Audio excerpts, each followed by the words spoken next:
My life looked like a damn Pinterest board. Picture this: a cream colored colonial house in the suburbs of Connecticut, with black shutters and a wraparound porch that screamed American Dream.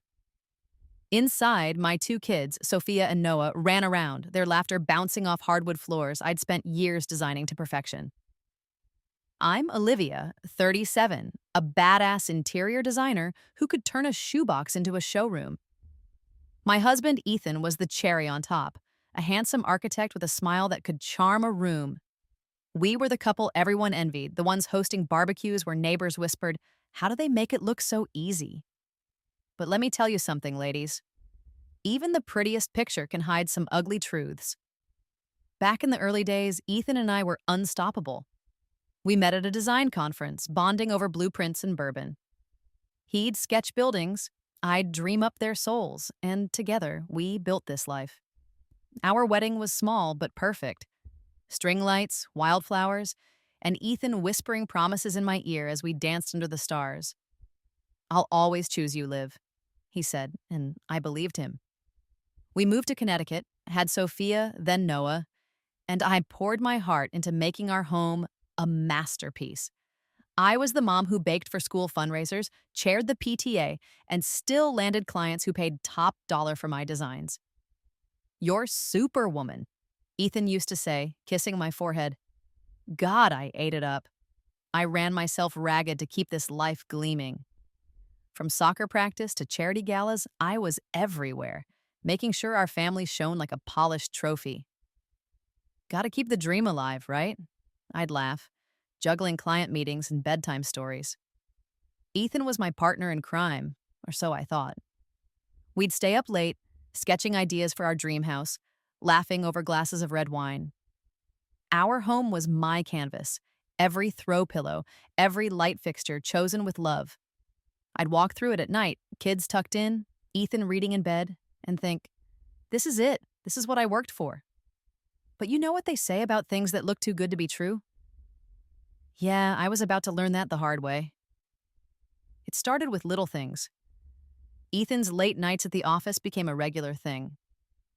"Big project, babe," he'd say, tossing his keys on the counter, that charming smile still plastered on his face. I'd nod, ignoring the knot in my gut. He was an architect, after all. Deadlines, clients, the whole deal.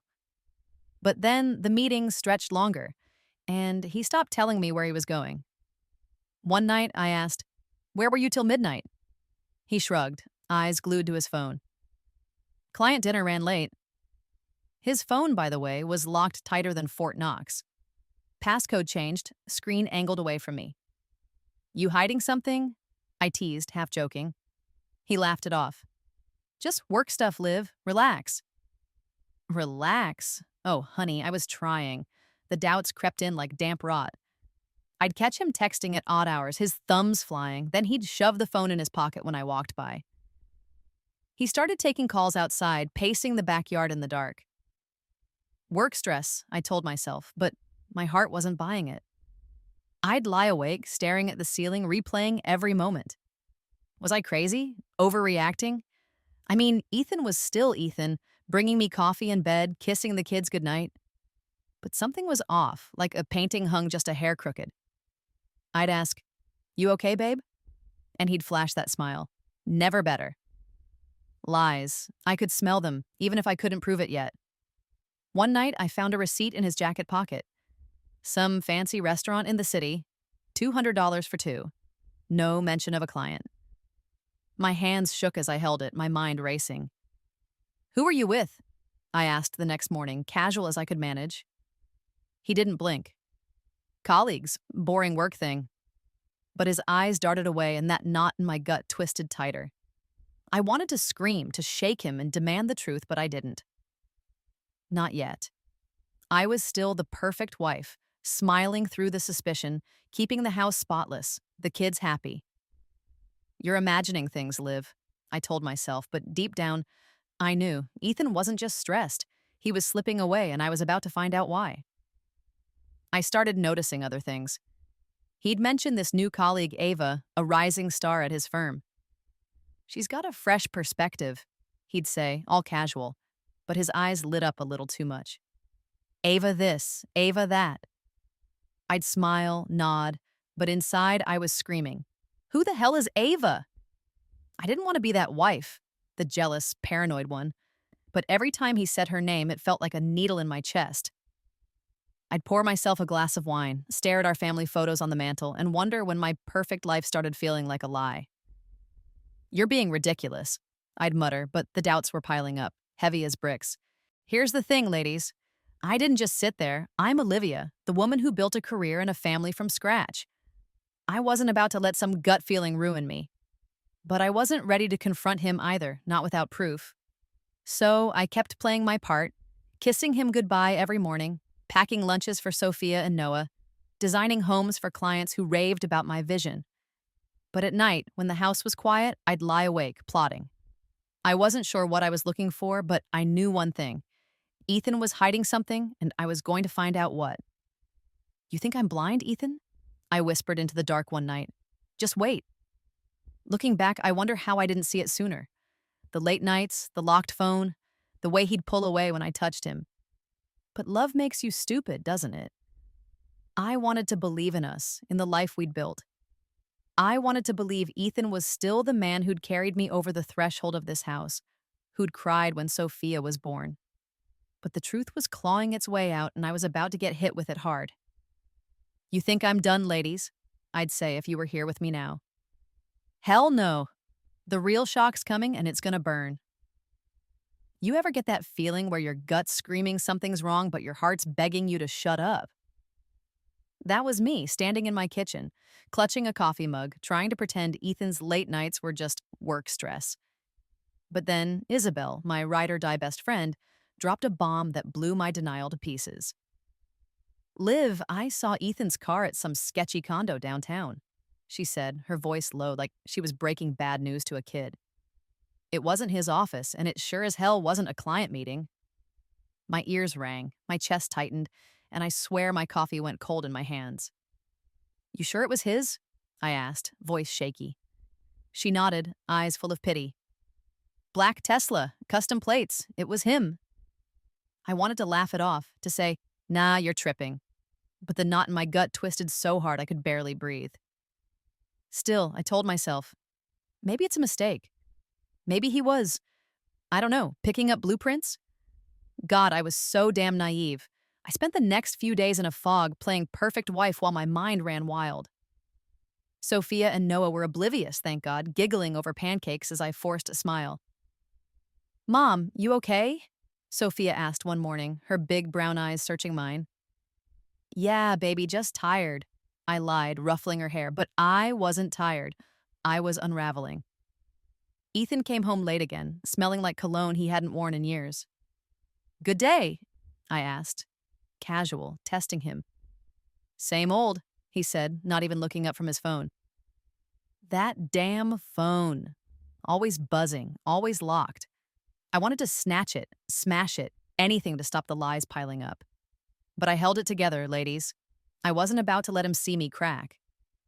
Then came the receipt that broke me. I was doing laundry, glamorous, right? When I found it crumpled in Ethan's jacket.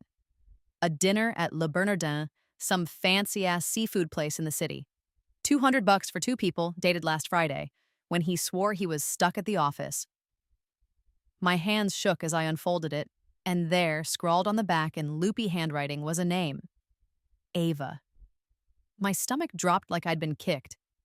Ava, the rising star at his firm, the one he'd been name-dropping like she was God's gift to architecture. "She's so talented, Liv," he'd said once, eyes sparkling. Talented my ass. That name hit me like a sledgehammer, and I stood there, frozen, the laundry basket at my feet. "Ava?" I whispered, and it felt like poison on my tongue. I didn't sleep that night. I sat in the living room, the receipt burning a hole in my pocket, replaying every moment Ethan mentioned her. The late nights, the locked phone, the way he'd dodge my questions. It was all adding up, and I hated the picture it painted. By morning, I was a wreck, but I wasn't about to let this slide. I called Isabel, voice shaking. "I found something," I said. "Meet me." We met at a coffee shop, and I slid the receipt across the table like it was evidence in a murder trial. Le Bernardin? Ava? Isabel's eyes widened. Liv, this ain't no work dinner. You gotta confront him. I nodded, but inside I was terrified. Confront him and hear the truth? Or keep pretending and save my heart a little longer? I'm not ready, I admitted, and she grabbed my hand. You're stronger than this, Liv. Don't let him play you. I went home, heart pounding, and waited for Ethan. He strolled in at 10 p.m., all charm and excuses. Crazy day, he said, loosening his tie. I couldn't take it anymore. Who's Ava? I asked, my voice sharp, holding up the receipt. His face froze just for a second, but I caught it. A colleague, he said, too smooth. We had a work dinner. I laughed, bitter as hell. Work dinner at Le Bernardin? You think I'm stupid? He sighed, like I was the one being dramatic. Liv, you're blowing this out of proportion. That's when he said it, the line that made my blood boil. Maybe we should try an open marriage. You know, keep things fresh. Open marriage? I stared at him, my jaw on the floor, and for a second, I wanted to slap that smug look off his face. Fresh, I snapped. You mean fresh like screwing Ava behind my back? He didn't deny it, didn't even flinch, just stood there like he'd already checked out of our life. I was done. Done pretending, done swallowing his lies. But I wasn't going to lose it. Not yet. I stormed out of the kitchen, my heart racing, and locked myself in the bathroom. I slid down the wall, tears burning my eyes, and let it all hit me. Ethan wasn't just cheating, he was proud of it. Open marriage, I muttered, laughing through the sobs. What a classy way to say you're a cheating bastard. I thought of Sophia and Noah, asleep upstairs, and my chest ached. How do you tell your kids their dad's a liar? How do you keep their world from falling apart? I didn't have answers, but I knew one thing. I wasn't going to let Ethan walk all over me. I dried my tears and looked in the mirror. You're not weak, Liv, I told myself. You built this life, and you'll protect it. Isabel's words echoed in my head. You're stronger than this. Damn right I was. Ethan thought he could play me. Thought I'd just roll over and take it. But he didn't know the Olivia I'd buried under years of being the perfect wife. The one who clawed her way through design school, who raised 2 kids while building a career. I wasn't going to cry myself to sleep. I was going to fight. For my kids, for my home, for me. By the time I crawled into bed, my mind was racing. I didn't have a plan yet, but I had fire. You want to play, Ethan? I whispered into the dark. Let's play. I wasn't just going to catch him in the act. I was going to make him regret ever crossing me. Sophia and Noah deserved better, and so did I. You ladies feeling this? I'd say if you were here. I'm not going down without a fight, and trust me, it's gonna get ugly. Ethan thought he'd broken me. That smug bastard stood there, suggesting an open marriage, like I was some doormat who'd nod and say, sure, honey, go screw around. But he didn't know me, not the real Olivia. The one who'd fought tooth and nail to build a career, a family, a life. I was done sobbing in bathrooms. I was done doubting myself. That night, after I locked eyes with my reflection and told myself I was stronger than his lies, something clicked. You want war, Ethan? I whispered, my voice steady for the first time in weeks. I'll give you war. I wasn't just going to catch him cheating. I was going to bury him. For Sophia, for Noah, for me. First things first, I needed proof. Hard, undeniable evidence that would hold up when I dragged his sorry ass to court. I wasn't about to let him spin this as Liv's overreacting. So, I got smart. I called a private investigator, a guy named Vince, who Isabel swore by. He's discreet, she said, handing me his card at our usual coffee shop. Caught my cousin's ex dead to rights. I met Vince in a diner outside town, feeling like I was in some noir movie. Gray hair, leather jacket, eyes that had seen too much. What's the deal? He asked, sipping black coffee. I slid him a photo of Ethan and a list of his habits. Late nights, meetings, that damn Tesla. I need everything, I said. Photos, texts, where he goes. Don't miss a thing. Vince nodded. Give me 2 weeks. My heart pounded, but I felt alive. Do it, I said, and just like that, I was in the game. While Vince worked, I played my part at home. Smiling wife, doting mom, queen of the PTA. I baked cookies for Sophia's bake sale, cheered at Noah's soccer games, and kept our house looking like a magazine spread. Ethan barely noticed. He was too busy texting Ava, sneaking calls in the garage, thinking I was too dumb to catch on. You okay, babe? I'd ask, all sweet, pouring him coffee. Yeah, just swamped, he'd mutter, eyes on his phone. Swamped my ass. Every lie he told was another nail in his coffin, and I was keeping count. You ladies see how cocky he was? I'd say if you were here. Thought he had me fooled. Big mistake. Vince delivered faster than I expected. 10 days in, he slid a manila envelope across the diner table. You sure you want this? He asked, voice low. I nodded, my hand steady even though my pulse was racing. Inside were photos that hit like punches. Ethan and Ava at a candlelit restaurant, her hand on his arm. Ethan slipping into a hotel, Ava trailing behind. Ethan kissing her in his Tesla, parked in some alley like a damn cliche. Each image was a knife to the gut, but I didn't cry. I couldn't. There's more, Vince said. Text logs pulled from God knows where. Ethan calling her baby, planning weekends away. I read one and nearly gagged. Liv's clueless, we're good. Clueless? Oh, Ethan, you had no idea. I stashed the evidence in a locked drawer in my office, hidden behind design swatches. Every night I'd pull it out, study it, let the anger fuel me. You think you can play me? I'd mutter, glaring at his smug face in those photos. But I wasn't done. Isabel came over one night, wine in hand, and we dug deeper. Check his accounts, she said, refilling my glass. Cheaters always slip up with money. So I did. I logged into our joint accounts. Ethan never bothered changing the passwords, the idiot, and found it. Transfers. Thousands of dollars moved to some account I didn't recognize. He's tucking it away, Isabel said, her voice hard. Probably for her. I felt sick. Not just cucked, but robbed. That son of a bitch. I spat, my hands shaking. He's trying to screw me over completely. I could have confronted him then, screamed, thrown those photos in his face. But that's what he expected. Hysterical Olivia, easy to dismiss. No way. I was smarter than that.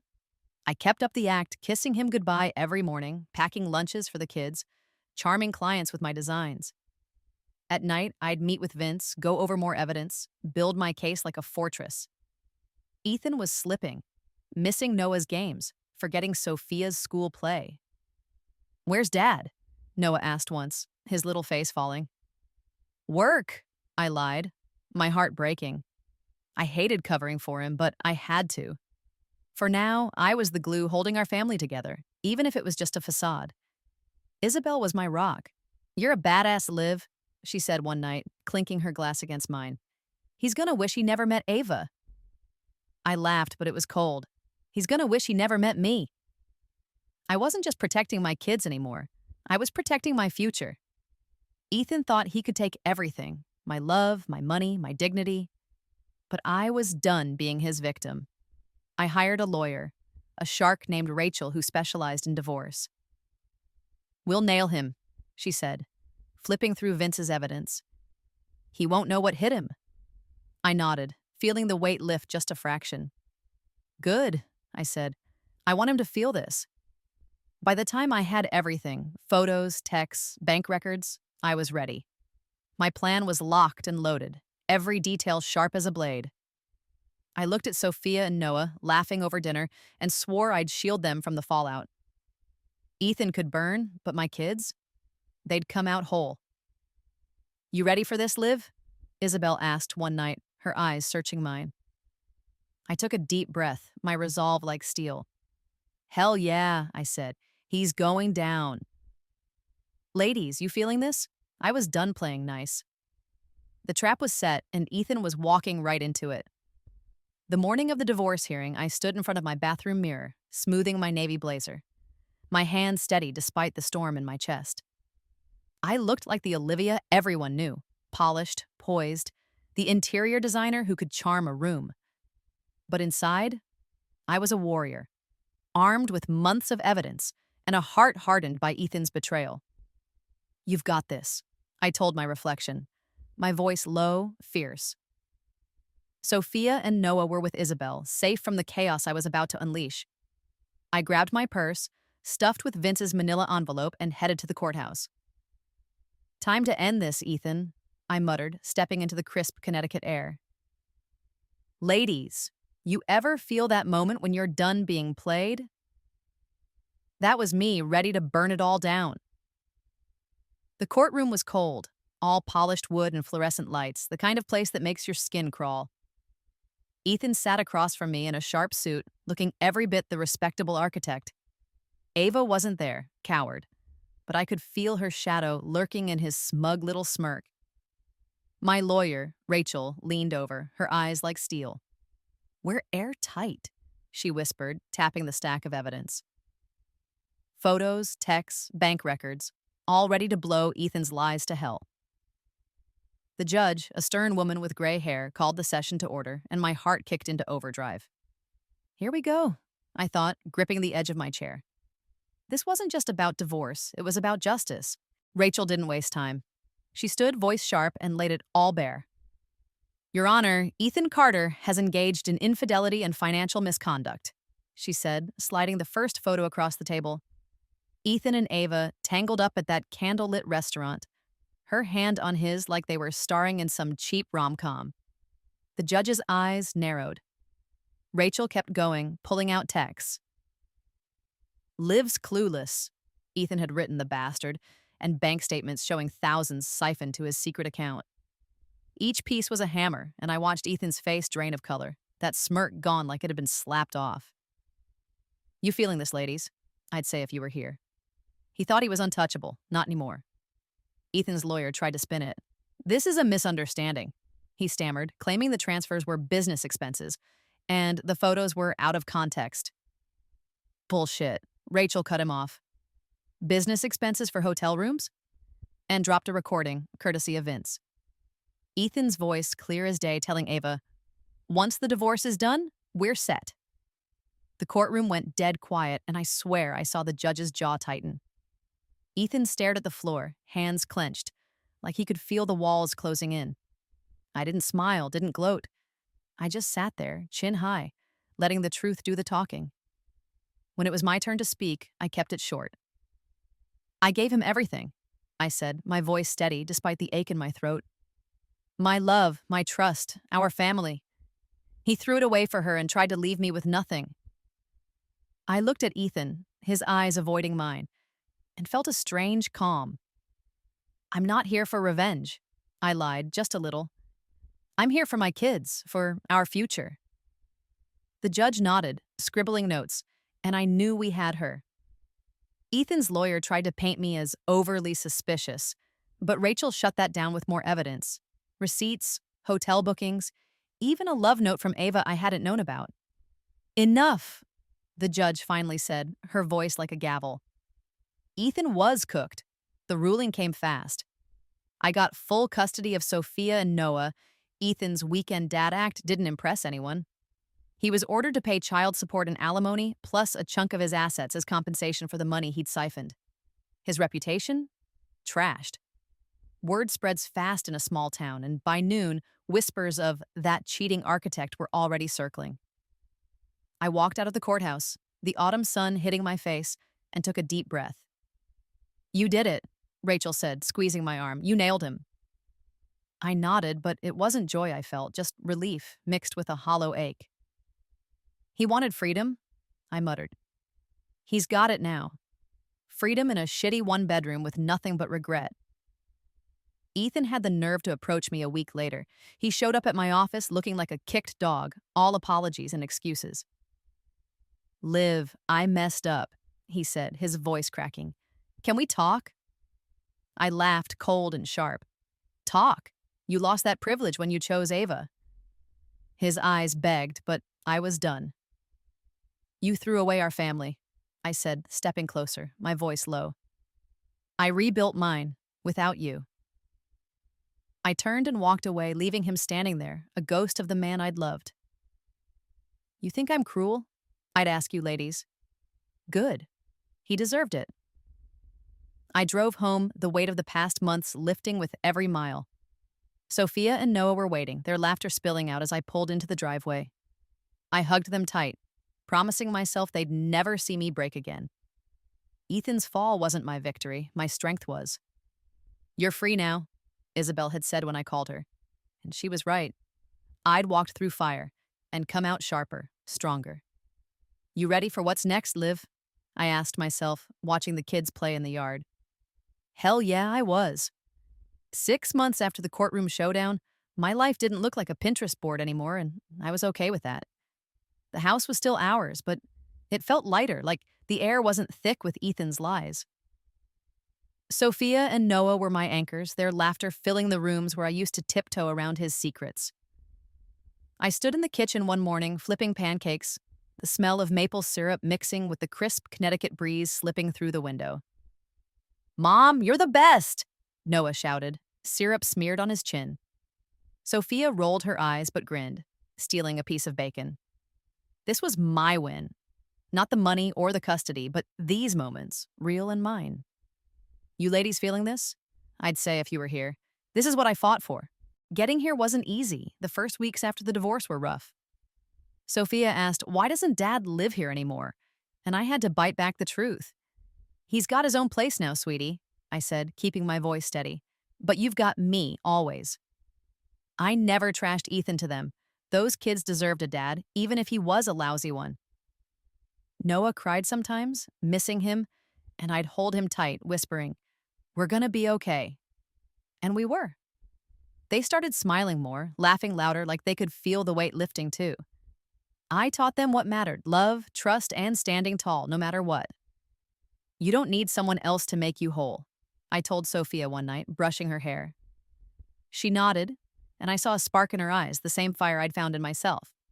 I threw myself into work, and damn, it felt good. My design business was booming. Clients loved the new Olivia, the one who walked into meetings with a sharper edge, a bolder vision. I landed a contract for a boutique hotel in the city, my biggest yet. "You're killing it, Liv," Isabel said, toasting me with wine at her place. I laughed, clinking her glass. "Took a wrecking ball to get here, but yeah, I'm back." I didn't need Ethan's blueprints or his validation. Every mood board, every fabric swatch was mine, built from years of hustle and heart. My office became my sanctuary, walls covered in sketches, a locked drawer where I'd buried Vince's evidence for good. That chapter was closed. The community stepped up too. Neighbors who'd heard the gossip, small towns, didn't pity me. They rallied. I organized a charity auction for the kids' school, and the turnout was huge. "You're a rock star, Olivia," one mom said, handing me a check. I smiled, but inside, I was healing. I didn't need to be Ethan's wife anymore. I was Olivia, the woman who designed dream homes, raised 2 incredible kids, and faced down betrayal without blinking. Isabel was my hype woman, always there with coffee or a late-night vent session. "You don't need a man to shine," she said once, and I nodded. "Got my kids, my work, and you. I'm good." Ethan. He was a shadow now. I heard he'd moved to a dingy apartment downtown, Ava long gone. Turns out she wasn't into struggling architect vibes. I didn't gloat, didn't need to. His life was his punishment.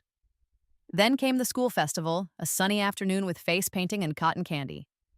I was there with Sophia and Noah, laughing as they raced through a sack race. I felt eyes on me and turned.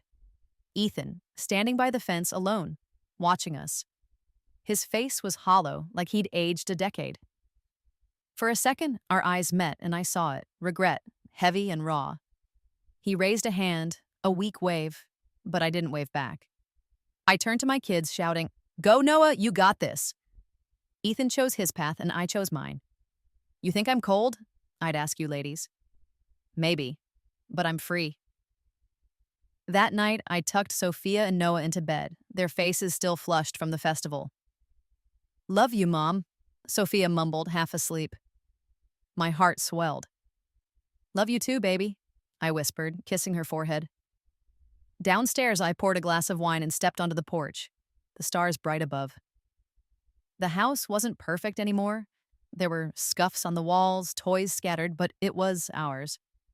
I thought about Ethan, about the years I'd spent building a life for him to ruin. I didn't hate him anymore. I pitied him. You lost everything, I murmured, sipping my wine. I found myself. Life wasn't a fairy tale, but it was mine. I had my kids, my work, my people. I was designing a new project, a community center, pouring my heart into every detail. I was teaching Sophia to sketch, watching Noah score goals, living for the moments that made my chest ache with joy. You're unstoppable, Isabel said at the festival. And she was right. I'd fallen, but I'd stood up, stronger, fiercer, whole. I looked at the stars and made a promise. No one would ever dim my light again. Ladies, hear me out, I'd say if you were here. Don't let anyone break you. Fall, cry, but get up. Shine brighter, live for you.